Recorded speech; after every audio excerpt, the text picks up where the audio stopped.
ny fiangonana evangelika saina dia manolotra fitombavaka lehibe ho anao, anome anao araky ny fonao anie izy.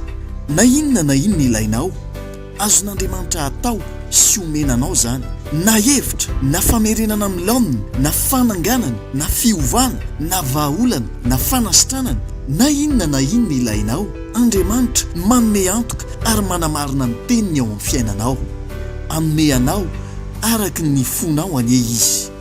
Manasanao ary zahay ho avy amin'ny fitombavaka lehibe mandritra ny volana Jolay isan-kariva rehefa talata sy alarobia ary alakamisy etsy amin'ny raiky sandohana Analakely amin'ny 5 ora sasany ka hatramin'ny 9 ora sasany.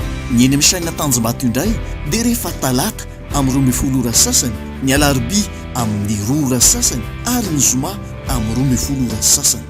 Tongava maro ary ny amin'izany fa tsy afaka ny tsy hiova ny fiainanao. Tsy mitory tsy misy porofo zahay.